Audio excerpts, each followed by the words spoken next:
Assalamualaikum dan salam sejahtera. Okey, video ini pula saya akan menerangkan cara-cara untuk mengesahkan pendaftaran bukan ahli projek. So, maksudnya sebelum ni saya tunjukkan cara-cara pendaftaran ahli projek. So, dalam video ni saya akan tunjukkan macam mana caranya untuk kita mengesahkan permohonan ataupun pendaftaran bukan ahli projek. Okey. So ahli projek seperti yang saya terangkan, hanya dia akan membuat permohonan. Berbeza dengan ahli projek. Ahli projek PPK itu sendiri yang daftarkan, tapi bukan ahli projek ni dia kena membuat permohonan untuk menjadi ahli dalam sistem PPHP ni lah. Okey. Borang permohonan untuk bukan ahli projek ada pada halaman portal sistem PPHP ni. Sama ada dia klik pada borang pendaftaran ni ataupun dia pergi ke butang daftar sekarang ni lah. Okey.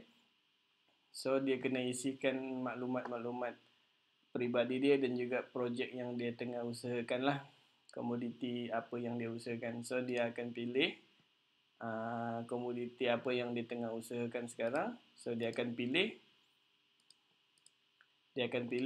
PPK mana yang terdekat dengan dia ataupun PPK mana yang dia dah selalu berurusan lah. Okey. So sebagai contoh kat sini dia akan memilih Pertubuhan Beladang Kawasan Kuala Langat ni. So dia akan masukkan data ni semua. So dia akan buat dia akan masukkan maklumat projek dia dan dia klik hantar. Okey, bila dia klik hantar, sistem akan semak dan juga akan hantar notifikasi kepada pengurus projek PPK mana yang dia pilih kat sini. Okey, so harap tuan-tuan faham kat situ. So yang ni saya untuk ringkasan, saya telah buat satu pendaftaran kat sini dan dia telah menghantar permohonan dia dan sistem telah menghantar notifikasi tersebut kepada pengurus projek lah. So sebagai contoh, saya akan masuk sebagai pengurus projek di sini.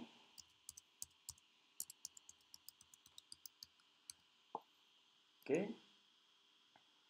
Okey, so pengurus projek akan dapat notifikasi menyatakan bahawa seseorang ataupun nama dia itu telah mendaftar sebagai bukan ahli projek. Pengesahan diperlukan. So tadi saya buat pendaftaran sebagai Muhammad Amirul bin Karim ni. So pengurus projek boleh buat semakan lah, sama ada dia klik terus kat sini ataupun pergi kepada menu pengusaha bukan ahli projek. So dia akan ada senarai permohonan. Kalau permohonan tu belum disahkan, dia akan tulis status dia belum disahkan lah. Okey. Sama ada dia klik di sini, klik pada senarai itu ataupun dia terus klik pada notifikasi tadi. Okey, kalau dia klik pada notifikasi ni pun sama juga, dia akan pergi ke halaman yang sama. Okey, so tugas pengurus projek akan menyemak semua maklumat yang dimasukkan ni. So dia akan buat semakan dan juga buat pengesahan lah. Okey, so kebiasaannya apa yang saya faham, bukan ahli projek ni pun selalunya adalah orang yang dikenali oleh PPK itu sendirilah. So maksudnya PPK yang akan membuat endorsement supaya Amirul Karim ni mendaftar sebagai bukan ahli projek dalam sistem ni, supaya PPK itu boleh memantau hasil ataupun memantau komoditi yang dia usahakan lah. So itu maklumat yang saya faham dan apa yang saya diberitahu. Okay, so pengurus projek akan buat semakan. Andai kata terdapat kesilapan data ataupun terdapat mana-mana maklumat yang tidak tepat, so pengurus projek sama juga, dia boleh buat penolakan lah. Dan dia kena masukkan alasan penolakan. Sila semak maklumat bantuan. Okey, sebagai contoh, so bila pengurus projek ni buat penolakan, so kat atas ni dia akan, kat rekod transaksi ni dia akan tulislah maklumat rekod dia. So Encik Amirul ni tadi dia akan buat semakan status permohonan dia lah kat halaman hadapan ni, halaman portal sistem PPHP ni. dengan menggunakan nombor kad pengenalan yang dia daftarkan lah. Sebagai contoh, dia akan buat semakan, semak status, dia akan masukkan nombor kad pengenalan dia. Okay, contohlah orang saja-saja nak masukkan secara random, bila dia hantar, dia rekod takkan ditemui lah. Okay, so ni sebagai contoh, Cik Amirul Abdul Karim ni buat semakan status permohonan. Okay, jika data ada, so ni adalah maklumat apa yang dia masukkan.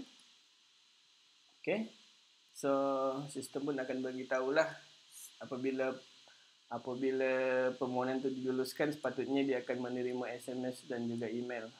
Okay, dan kat sini adalah maklum balas permohonan. So dia boleh tahu permohonan itu ditolak dan apa alasan penolakan tu lah. So alasan penolakan dia, sila semak maklumat bantuan. So Cik Amirul ni akan buat kemaskini permohonan. Okay, so mengikut alasan penolakan tadi, so dia akan buat ni lah.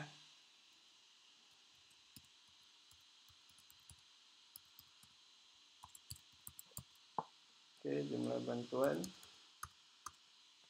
Okay, so dia akan kemaskini.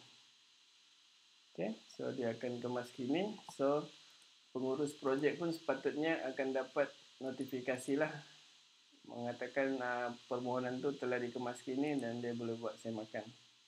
Okay, so bila pengurus projek buat semakan semula, maklumat dah diperbetulkan, so dia akan klik sahkan lah. Okay, bila sahkan saja, sama juga sistem akan pergi ke halaman profil bukan ahli projek ni, dan status dia masih tidak aktif kerana Encik Amirul ni mesti mengaktifkan akaun dia terlebih dahulu lah. Okay, cuma sistem bila pendaftaran itu disahkan, sistem akan menghantar SMS dan juga email lah, menyatakan akaun telah didaftarkan dan juga perlu pengaktifan akaun. Okay, secara ringkas dia itu saja proses pengesahan pendaftaran ataupun permohonan bukan ahli projek. Okay, harap tuan-tuan boleh faham, dan juga video seterusnya kita akan terus kepada proses pendaftaran projek yang untuk ahli projek. Untuk bukan ahli projek ni kita akan tinggalkan dahulu. Nanti kita akan buat satu video macam mana pengesahan jika Muhammad Amirul ni membuat proses jual beli dia lah, macam mana kita nak sahkan apa yang dia dah jual tu. So video seterusnya saya akan tunjukkan cara-cara macam mana pendaftaran projek untuk ahli projek. Okay, itu saja setakat ini. Sekian, terima kasih.